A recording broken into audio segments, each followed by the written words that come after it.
আপনারা দেখছেন হলদিবাড়ি টাইমস। আগুনে ভস্মীভূত হলো খড়ের পুঁজি। বৃহস্পতিবার দুপুর নাগাদ ঘটনাটিকে কেন্দ্র করে চাঞ্চল্য ছড়ায় হলদিবাড়ি ব্লকের উত্তর বড় হলদিবাড়ি গ্রাম পঞ্চায়েতের অধীন গজেন্দ্রপুর চৌরঙ্গি এলাকায়। খবর পেয়ে ঘটনাস্থলে ছুটে আসে দমকলের একটি ইঞ্জিন ও হলদিবাড়ি থানার পুলিশ।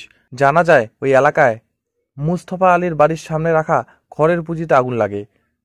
পরিবারের সদস্যদের বিষয়টি নজরে আসায় তারা চিৎকার চেঁচামেচি শুরু করে দেয়। তাদের চিৎকার শুনে স্থানীয়রা এসে আগুন নেভানোর কাজে হাত লাগায়। এরপর খবর দেওয়া হয় হলদিবাড়ি দমকল বিভাগে ও হলদিবাড়ি থানায়। খবর পেয়ে ঘটনাস্থলে ছুটে আসে দমকলের একটি ইঞ্জিন ও হলদিবাড়ি থানার পুলিশ। এরপর দমকল বিভাগের কর্মী সহ স্থানীয়দের সহযোগিতায় দীর্ঘক্ষণের চেষ্টায় আগুন পুরোপুরি নিভে ফেলে। পরিবারের সদস্যদের দাবি, এদিন দুপুরে কেউ বা কাহারা সেই পুঁজিতে আগুন লাগিয়ে দেয়।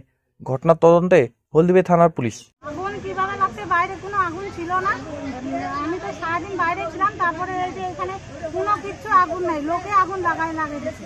কে লাগিয়ে দিচ্ছে সেটা তো আমরা জানি না, আমরা তো দেখি নাই, কিন্তু লোকে আগুন লাগিয়ে দেওয়া হচ্ছে খড়ের পুঁজিতে। এখন কি পুরো পুঁজিটাই কি পুড়ে গেছে? পুঁজিটাই পুড়ে গেছে। কে লাগিয়ে দিচ্ছে কেউ জানা গেছে? না, কে লাগিয়ে দিচ্ছে ওটা দেখি নাই, কিন্তু মানুষ লাগাইছে আগুন। আমাদের বাড়ির মালিক আমার শ্বশুর হয়। কি নাম?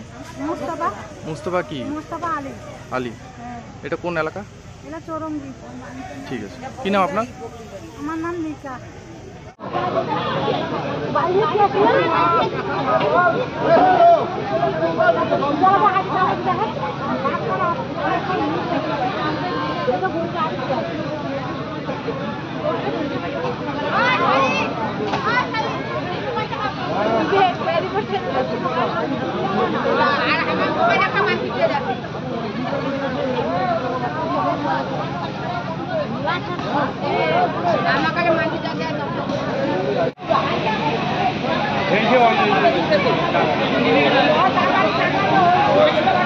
এখানে